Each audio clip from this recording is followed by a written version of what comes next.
Hi dear friends, welcome to Village Teaching Vaati. நல்ல மனிதநேயத்தை வளர்த்து நல்ல சமுதாயத்தை உருவாக்குவோம். Hi friends, Bharat electronics limited bell நிறுவனம் பார்த்தீங்கன்னா இன்ஜினியர் போஸ்ட்டுக்கான வேலைவாய்ப்பு அறிவிச்சிருக்காங்க. இது கான்ட்ராக்ட் பேசிஸ் தான், சரிங்களா? இனிஷியலாக 5 இயர்ஸ் ஒர்க் இருக்கும். தேவை பொறுத்து 2 வருஷம் எக்ஸ்டெண்ட் பண்ணலாம் அப்படின்னு சொல்லியிருக்காங்க. ஓகேங்களா? அதே போல் வேரியஸ் லொக்கேஷன்ஸ்க்கு பார்த்தீங்கன்னா போஸ்டிங் சொல்லியிருக்காங்க. என்னென்ன லொக்கேஷன்ஸ் பார்த்தீங்கன்னா பெங்களூர் காம்ப்ளெக்ஸ், அதுக்கப்புறம் அம்பாலா, ஜோத்பூர், பாதிண்டா அப்படின்னு சொல்லிட்டு, அதுக்கப்புறம் மும்பை அண்ட் வைசாக், அதுக்கப்புறம் டெல்லி இண்டோர், அதுக்கப்புறம் பார்த்தீங்கன்னா கசிபாட் அப்படின்னு சொல்லிட்டு இந்த லொக்கேஷன்ஸ்லாம் சொல்லியிருக்காங்க. நீங்கள் எந்த லொக்கேஷன்ஸ்க்கு அப்ளை பண்ணுறீங்களோ அந்த லொக்கேஷன்ஸ்க்கான போஸ்ட் கோடு பார்த்தீங்கன்னா இங்கே இருக்குது, சரிங்களா? அந்த போஸ்ட் கோடு முக்கியமாக நோட் பண்ணிக்கோங்க. அப்ளை பண்ணும்போது கரெக்டாக யூஸ்ஃபுல்லாக இருக்கும். ஓகேங்களா? ஸோ என்னென்ன லொக்கேஷன்ஸ்க்கு என்னென்ன டிசிப்ளின் பாருங்கள். ஃபஸ்ட்டு பார்த்தீங்கன்னா பெங்களூர் காம்ப்ளெக்ஸ்க்கு எலக்ட்ரானிக்ஸ்க்கு 48 வேகன்சி, மெக்கானிக்கலுக்கு 52 வேகன்சி, கம்ப்யூட்டர் சயின்ஸுக்கு 75 வேகன்சி, எலக்ட்ரிக்கலுக்கு 2 வேகன்சி, சரிங்களா? அதுக்கப்புறம் அம்பாலா, ஜோத்பூர், அப்புறம் பேட்டிண்டா இந்த லொக்கேஷன்ஸ்க்கு பார்த்தீங்கன்னா எலக்ட்ரானிக்ஸ்க்கு 3 வேகன்சி, சரிங்களா? அவ்வளோதான். அதுக்கப்புறம் மும்பை அண்டு வைசாக் இதுக்கு பார்த்தீங்கன்னா இதுவும் எலக்ட்ரானிக்ஸ் தான், 24 வேகன்சி. ஓகேங்களா? அதுக்கப்புறம் வைசாக், டெல்லி அண்டு இண்டோர் இதுக்கு கம்ப்யூட்டர் சயின்ஸ் டிசிப்ளின் கேட்குறாங்க, 10 வேகன்சி. அப்புறம் கசிபேட் இதுக்கு பார்த்தீங்கன்னா எலக்ட்ரானிக்ஸ்க்கு 10 வேகன்சி, கம்ப்யூட்டர் சயின்ஸுக்கு 5 வேகன்சி, சரிங்களா? அதுக்கப்புறம் இந்த வேகன்சி எல்லாமே டோட்டலாக ஆட் பண்ணிவிட்டு கம்யூனிட்டி கேட்டகரி வைஸ் சொல்லியிருக்காங்க. ஓகேங்களா? யூஆருக்கு 99, இடபிள்யூஎஸ்க்கு 20, ஓபிசிக்கு 61, எஸ்சிக்கு 32, எஸ்டிக்கு 17 சொல்லிட்டு இந்த மொத்த வேகன்சியும் பார்த்தீங்கன்னா இப்படி பிரிச்சிருக்காங்க. ஓகேங்களா? எல்லா லொக்கேஷனும் சேர்த்து பார்த்தீங்கன்னா மொத்தம் 229 வேகன்சி இருக்குது. இந்த 229 வேகன்சி தான் இந்த கம்யூனிட்டி வைஸாக பிரிச்சிருக்காங்க. முக்கியமான விஷயம், நீங்கள் எந்த லொக்கேஷன்ஸ்க்கு அப்ளை பண்ண போகிறீங்க அந்த லொக்கேஷன்ஸ்க்கான போஸ்ட் கோடு கரெக்டாக நோட் பண்ணி வச்சுக்கோங்க, சரிங்களா? அது ரொம்ப ரொம்ப முக்கியம். ஏன்னா ஒவ்வொரு லொக்கேஷன்ஸ்க்கும் அந்த டிசிப்ளின் வைஸ் எல்லாமே மாறுது. ஓகேங்களா? ஸோ அது தெளிவாக பார்த்துக்குங்க. அதுக்கப்புறம் இதுக்கு இந்தியன் சிட்டிசன்ஸ் யார் வேணாலும் அப்ளை பண்ணலாம் அப்படின்னு சொல்லியிருக்காங்க. அதுக்கப்புறம் அப்பர் ஏஜ் லிமிட் பொறுத்த வரைக்கும் 28 வயசுன்னு சொல்லியிருக்காங்க. 1 நவம்பர் 2024 அந்த கணக்குப்படி. ஓகேங்களா? அதுக்கப்புறம் ரிலாக்ஸேஷனுமே இருக்குது. எஸ்சி எஸ்டிக்கு 5 இயர்ஸ், ஓபிசிக்கு 3 இயர்ஸ், அப்புறம் பிடபிள்யூடி கேண்டிடேட்டுக்கு 10 இயர்ஸ் அப்படின்னு சொல்லியிருக்காங்க. அதையும் நோட் பண்ணிக்கோங்க. அதுக்கப்புறம் கல்வித்தொகை பொறுத்த வரைக்கும் அவங்க கேட்டிருக்க டிசிப்ளின் பார்த்தீங்கன்னா நீங்கள் பிஇ, பிடெக் இல்லை பிஎஸ்சி இன்ஜினியரிங், ஓகேங்களா? அதெல்லாம் 4 இயர்ஸ் கோர்ஸ் ஃபுல் டைமில் முடிச்சிருக்கணும் அப்படின்னு சொல்லியிருக்காங்க, சரிங்களா? அவங்க என்ன டிசிப்ளின் கேட்டிருக்காங்களோ அந்த டிசிப்ளினில், சரிங்களா? அதே போல் இப்போ உதாரணத்துக்கு அவங்க எலக்ட்ரானிக்ஸ் அப்படின்னு சொல்லிட்டு ஒரு டிசிப்ளின் சொல்லியிருந்தாங்கன்னா அதுக்கு அதை சார்ந்து இருக்கிற கோர்ஸ் முடிச்சிருந்தாலும் நீங்கள் அப்ளை பண்ணலாம் அப்படின்னு சொல்லியிருக்காங்க.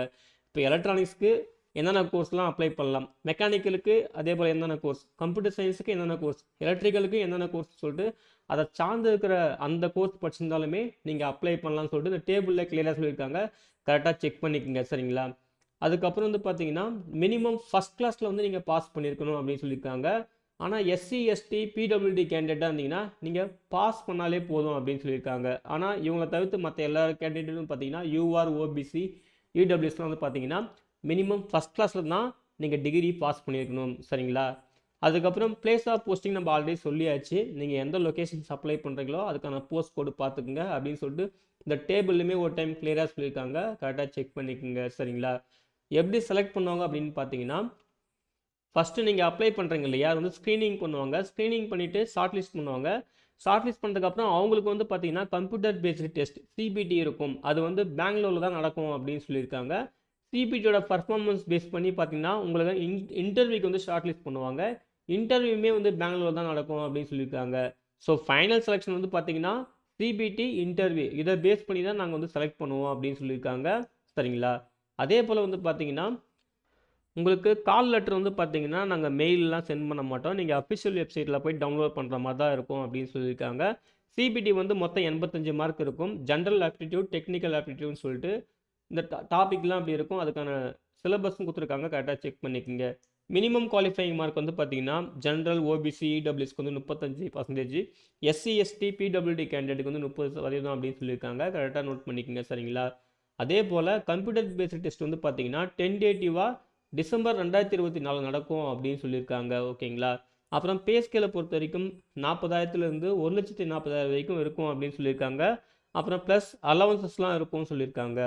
அப்ளிகேஷன் ஃபீஸ் பார்த்தீங்கன்னா ஜென்ரல், ஓபிசி, இடபிள்யூஎஸ் கேட்டகரிக்கு 400 ரூபா ப்ளஸ் 18% ஜிஎஸ்டி இருக்கும். அதாவது ₹472 நீங்கள் வந்து பே பண்ணுற மாதிரி இருக்கும் அப்ளிகேஷன் ஃபீஸ். அதுவுமே ஆன்லைனில் தான் பே பண்ணணும்.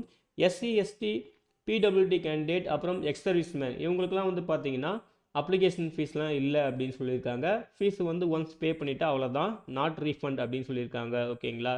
அதுக்கப்புறம் பே பண்ணுறதுக்கான அந்த இன்ஸ்ட்ரக்ஷன் கொடுத்துருக்காங்க. மொத்தம் ஒரு 8 பாயிண்ட் இருக்குது சரிங்களா. இதை கிளியராக பார்த்து கரெக்டாக வந்து பே பண்ணுறங்க. அதாவது எஸ்பிஐ கலெக்ட் அப்படின்னு சொல்லிட்டு ஆன்லைனில் வந்து இவங்க சொல்லியிருக்க அந்த இன்ஸ்ட்ரக்ஷன் அப்படி தான் நீங்கள் வந்து பே பண்ணணும் அப்படின்னு சொல்லியிருக்காங்க. அதுக்கான லிங்க்குமே கொடுத்துருக்காங்க. கரெக்டாக செக் பண்ணி பே பண்ணுங்கள் சரிங்களா. அப்புறம் அப்ளை பண்ணுறதுக்கான ப்ரொசீஜர் கொடுத்துருக்காங்க. அஃபிஷியல் வெப்சைட் அதுக்கான லிங்க்குமே கொடுத்துருக்காங்க. அந்த லிங்க்கை யூஸ் பண்ணி தான் நீங்கள் வந்து அப்ளை பண்ணணும் அப்படின்னு சொல்லியிருக்காங்க. ஓகேங்களா. அதே போல் பார்த்தீங்கன்னா சம் ஜென்ரல் இன்ஸ்ட்ரக்ஷன் கொடுத்துருக்காங்க. அதையும் நோட் பண்ணி செக் பண்ணிக்கோங்க. அதுக்கு பிறகு வந்து பார்த்தீங்கன்னா நீங்கள் அப்ளை பண்ணதுக்கப்புறம் ஃப்ரீக்வெண்ட்டாக வந்து அஃபிஷியல் வெப்சைட் வந்து செக் பண்ணிகிட்டே இருங்க.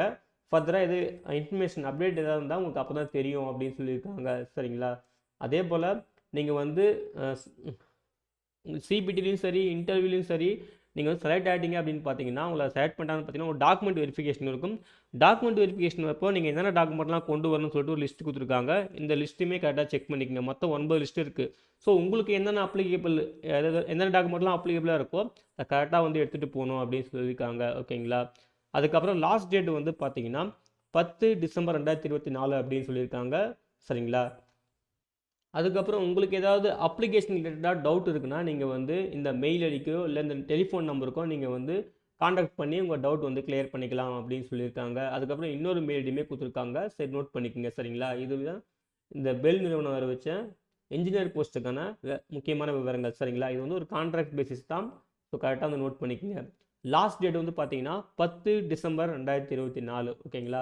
ஸோ நீங்கள் அப்ளை பண்ணுறதுக்கு முன்னாடி ஒரு டைம் இந்த நோட்டிஃபிகேஷனை கிளியராக பார்த்துக்குங்க. முக்கியமாக இந்த வேக்கன்சியை தெளிவாக பார்த்துக்குங்க. எந்தெந்த லொக்கேஷன்ஸ்க்கு என்னென்ன இந்த ஃபீல்டு வந்து கேட்டிருக்காங்க, எவ்வளோ வேக்கன்சி இருக்குதுன்னு தெளிவாக பார்த்துக்குங்க. போஸ்ட் கோடு வந்து கரெக்டாக நோட் பண்ணிக்கோங்க சரிங்களா. அப்புறம் கைட்லைன்ஸ்லாம் கரெக்டாக ஃபாலோ பண்ணிவிட்டு ஆன்லைனில் அப்ளை பண்ணுங்கள். இந்த நோட்டிஃபிகேஷன் டவுன்லோட் பண்ணுறதுக்கான லிங்க்கையும் ஆன்லைனில் அப்ளை பண்ணுறதுக்கான லிங்க்கையும் இந்த வீடியோ டிஸ்கிரிப்ஷனில் தரேன். செக் பண்ணி நீங்களும் யூஸ் பண்ணிக்கோங்க. ஓகேங்களா. ஓகே ஃப்ரெண்ட்ஸ், இந்த வீடியோ பிடிச்சிருந்தால் லைக் பண்ணுங்கள். மறக்காமல் உங்கள் ஃப்ரெண்ட்ஸுக்கும் ஷேர் பண்ணுங்கள். அட்லீஸ்ட் யாராவது ஒருத்தருக்காவது யூஸ்ஃபுல்லாக இருக்கும். அப்ளை பண்ணுற எல்லாருக்கும் wish you all the best. Thank you.